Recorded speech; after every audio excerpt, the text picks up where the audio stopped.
흘러간 어제 일과 마주한 오늘의 삶 속에 내 주님 계시네. 위태로운 내 삶을 신실한 주의 사랑으로 완성해 가시네. 흘러간 어제 일과 마주한 오늘의 삶 속에 내 주님 계시네. 위태로운 내 삶을 신실한 주의 사랑으로 완성해 가시네. 창조의 사랑이 나를 빚으시고 따스한 숨결 날 온전케 하네. 태초부터 영원토록 그 사랑 내 영혼 붙드시네. 내 모든 삶 속에 참 길이 되시고 이 길 끝에서 날 안아주시네. 내 평생에 모든 순간 그 사랑 내 삶을 인도하시네.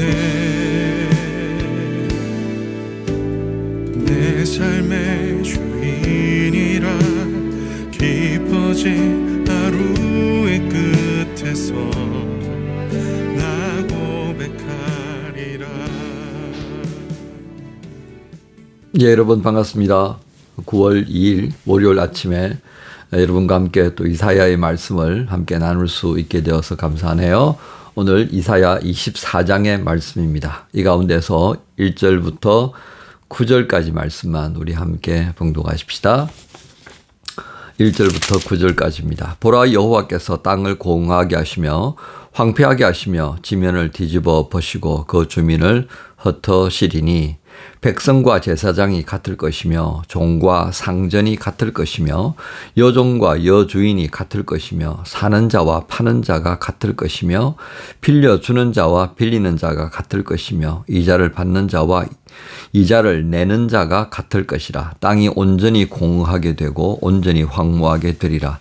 여호와께서 이 말씀을 하셨느니라. 땅이 슬퍼하고 쇠잔하며 세계가 쇠약하고 쇠잔하며 세상 백성 중에 높은 자가 쇠약하며 땅이 또한 그 주민 아래에서 더럽게 되었으니 이는 그들이 율법을 범하며 율례를 어기며 영원한 언약을 깨뜨렸습니다. 그러므로 저주가 땅을 삼켰고 그 중에 사는 자들이 정죄함을 당하였고 땅의 주민이 불타서 남은 자가 적도다. 새 포도즙이 슬퍼하고 포도나무가 쇠잔하며 마음이 즐겁던 자가 다 탄식하며 소 고치는 기쁨이 그치고 즐거워하는 자의 소리가 끊어지고 수금 타는 기쁨이 그쳤으며 노래하면서 포도주를 마시지 못하고 독주는 그 마시는 자에게 쓰게 될 것이라. 아멘.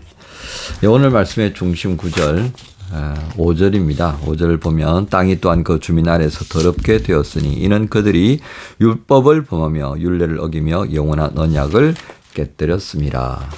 이 말씀 통해서 우리 24장의 제목을 은혜의 통로가 되라 하신다. 은혜의 통로가 되라 하신다. 하나님의 사람들에게 하나님이 안타까운 마음을 가지고 너희는 정말 은혜의 통로가 되어야 하는데 어찌 이같이 되어졌느냐 하는 그런 마음을 담고 이사야를 통해 말씀하시는 겁니다. 오늘 말씀의 큰 흐름은 어떻습니까? 땅이 황폐해져 가는 것을 말씀합니다. 왜 그럴까요? 그 이유는 사람들 때문에 그렇습니다. 그래서 5절의 중심 구절이라고 말씀드렸죠. 그죠? 땅이 그 주민 아래서 더럽게 되었으니 이는 그들이 율법을 범하며 율례를 어기며 영원한 언약을 깨뜨렸습니다. 실제로 하나님께서 이스라엘 백성을 왜 가나안 땅에 들여보내셨습니까? 그 약속의 땅을 허락하신 이유는 이 백성들을 통하여서 이 가나안 땅을 하나님 나라를 구현해 가는 하나의 모델로 삼으려고 하셨다 하는 것입니다. 그러니까 이 땅을 통하여서 어떻게 예배하고 어떻게 하나님을 경외하는지를 이렇게 보여주고자 했던 거죠. 그리고 그렇게 하나님을 경외하고 예배하는 백성들에게 하나님이 어떤 복을 주시는지를 또 보여주고자 했다는 것입니다. 그런데 전혀 다른 방향으로 갔다는 겁니다. 우상을 숭배하고 오늘 말씀에 있는 것처럼 공의, 율례, 법규 다 그냥 자기가 옳다 여기는 대로 다 바꿔버렸습니다. 자, 그렇게 되어지니까 어떻게 되었습니까? 오늘 5절에 땅이 그 주민 아래서 더럽게 되었다. 여러분 이 말씀을 읽으면서 혹시 떠오르는 그런 성경의 그 말씀이 혹시 있는지요? 창세기 3장 17절입니다. 여러분의 기억을 좀 도와드리기 위해서 제가 찾았습니다. 창세기 3장 17절에 보면 아담과 하와가 범죄함으로 인하여서 이제 에덴에서 추방당하잖아요. 바로 그때 이 땅이 어떻게 되는가를 말씀합니다. 엉겅기와 가시를 내고 그래서 너희가 땀을 흘려야만이 이 수확을 얻게 될 거다. 그 왜 그러느냐? 이렇게 말씀하시죠. 3장 17절에 땅은 너로 말미암아 저주를 받고 하나님께서 이 땅의 모든 영역을 돌보는 청지기로 세워졌단 말이에요. 근데 이 청지기가 소위 말하는 사고를 쳐버렸어요. 그 직무를 제대로 하지 않으니까 땅이 어떻게 되겠습니까? 왜 황무지로 변하는 겁니다. 여러분 이제는 이제 여름이 이제 다 지나가는 시점인데요. 이제 9월부터 날씨가 좀 바뀌어질 거예요. 뭐 기후 변화 때문에 이게 확 나타나지는 않는데요. 지난 주일까지 많이 더웠잖아요, 그죠? 그래서 우리가 잘 못 느낄 수 있는데 분명한 것은요. 농부가 땅을 경작하지 않고 내버려 두면 어떻게 되나요? 여러분 독일 땅에는 1년에 한 번씩 땅을 쉬게 하는 그런 그 밭을 볼 수가 있습니다. 저희 집 근처에도 보면 그런 곳이 있어요. 저 분명히 작년에는 옥수수 심었던 것 같은데 올해는 아무것도 안 심네? 뭐 그렇게 볼 수 있는 거죠. 그렇게 되면 어떻습니까? 1년 만에요. 그게 완전히 풀밭으로 바뀌어져 버립니다. 그리고 주변에 심었던 그 작물들이 그게 뭐 완전히 집합소가 되어 있는 것 같아요. 어떤 데는 뭐 옥수수, 어떤 데는 해바라기, 어떤 데는 감자, 어떤 데는 뭐 잡초, 막 완전히 뒤죽박죽이 돼가지고요. 그 왜 그렇은 겁니까? 관리 안 하니까 그렇게 된 거예요. 관리 안 하니까. 그 말은 무엇을 의미합니까? 사람의 청지기직을 그냥 놓아버린 거예요. 그것을 우리는 5절에서 율법을 범하고 율례를 어기고 영원한 언약을 깨뜨렸다라고 하는 것으로 비유할 수 있죠. 그렇게 해서 아담과 하와로 인해서 말미암는 이 땅에 대한 부분이 바로 저주가 되어진 거라고 우리가 오늘 말씀을 통해 보게 됩니다. 오늘 말씀은요, 그것에 대해서 계속해서 확장해서 설명하시는 부분이라 하겠습니다. 자, 그러면 그렇게 백성들로 인해서 땅에 저주가 임하면 뭐 잘 되는 사람은 그래도 잘 될 것 같습니까? 그렇지 않다는 것을 말씀합니다. 2절부터 보세요. 백성과 제사장이 같을 것이다. 종과 상전이 같을 것이다. 여종과 여주인이 같을 것이다. 사는 자와 파는 자가 같을 것이다. 이자를 받는 자가 이자를 주는 자와 같을 것이다. 이게 무엇을 의미합니까? 이렇게 해서 내려진 모든 재앙은 똑같이 당한다 이 말이에요. 돈이 좀 있어가지고 조금 늦추어질 뿐이죠. 그 돈 다 떨어지지 않겠습니까? 그죠? 자, 이와 같은 모습들을 하나님께서 보여주시는 이유가 무엇이겠습니까? 은혜의 통로가 되어야 할 사람들이 그 역할을 하지 못하니까 이 세상에 평안이 없어져 버리는 겁니다. 땅을 관리해야 될 농부가 그 땅의 마음이 떠나버리면 어떻게 돼요? 그 땅이 완전히 망가져 버리는 것과 똑같습니다. 한 가정을 돌보는 가장이 다른 곳에 마음이 가버렸어요. 자식도 안 돌보고 아내도 안 돌보는. 그럼 가정이 풍지박살 나는 거는 뭐 우리가 안 봐도 뻔할 겁니다. 나라를 잘 살피라고 세워준 대통령이 그 직무를 외면해버리고요. 그냥 자기가 옳다고 여기는 대로 살아버리면 그게 뭐예요? 그게 독재죠. 그죠? 그러면 유사 이래로 독재가 행하여진 나라치고 건강한 나라가 있나요? 없어요.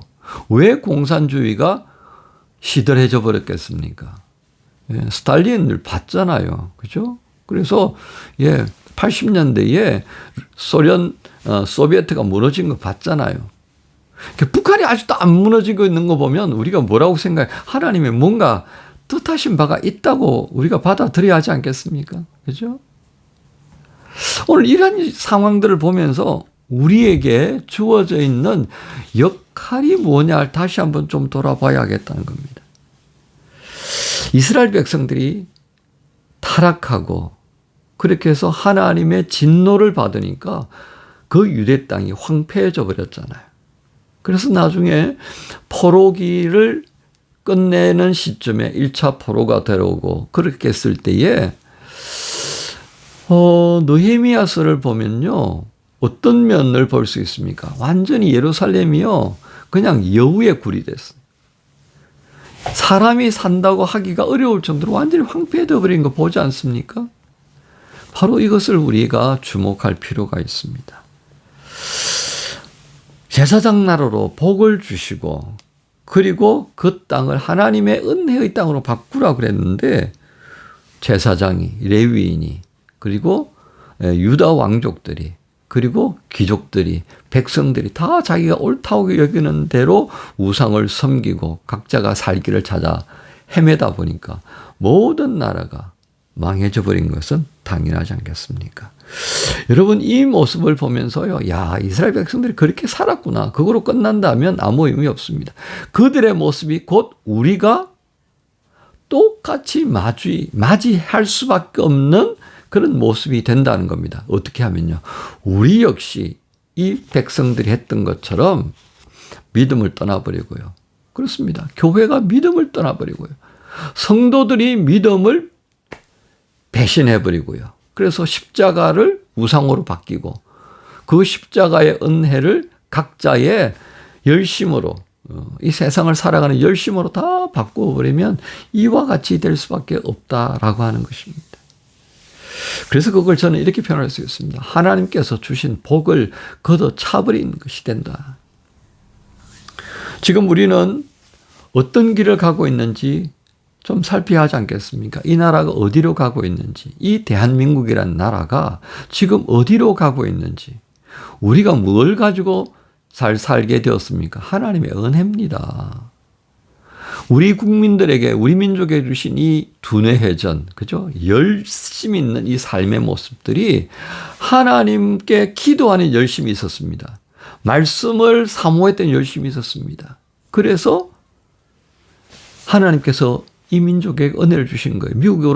미국보다 적은 세계 선교사 역사에 있어서 두 번째로 많이 보내는 선교 파송 국가가 대한민국이라는 건 여러분 아셔야 됩니다. 그런데 그 나라가 지금 허망한 것에 마음을 품고 살아가고 있어요.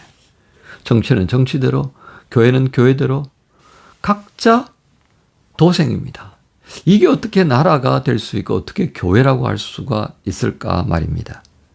여러분, 우리는 한국 전쟁을 통하여서 모든 것이 파괴되었던 시기를 경험했습니다. 정말 물 한 잔에 감사할 수밖에 없었던 시절. 파 한 조각, 김치 한 조각, 밥 한 덩어리에 정말 감격했던 그런 시절이 있었어요. 근데 불행하게도 그 시대를 살아내었던 우리 아버지 시대는 이제 거의 다 떠나가고 말았습니다. 이제 그것을 기억하는 이들이 누구입니까? 장차 그것까지도 얻을 수 없는 날이 올 것이라고 하는 것을 오늘 이사야서 24장에서 경고하고 있습니다. 실상 유다 왕국은 이러한 날을 맞이하고 말았습니다. 여러분, 이제 우리가 뭘 생각하며 살아야겠습니까? 교회는 뭘 위해서 기도해야 하고 성도는 무엇을 마음에 품고 살아가야겠습니까? 그렇습니다. 하나님께서 우리를 은혜의 통로로 세우셨습니다. 이 은혜의 통로 되는 삶을 바라보면서 그것이 우리의 꿈이 되고 그것이 우리의 기도의 제목이 되어지고 그것이 우리의 삶의 사명이 되지 않으면 우리는 이 유다 사람들이 겪어야 했던 그 포로 시절에 아주 극심한 고통, 하나님의 진노로 말미암는 그 고통의 쓰디쓴 잔을 마실 수밖에 없다라고 하는 것입니다.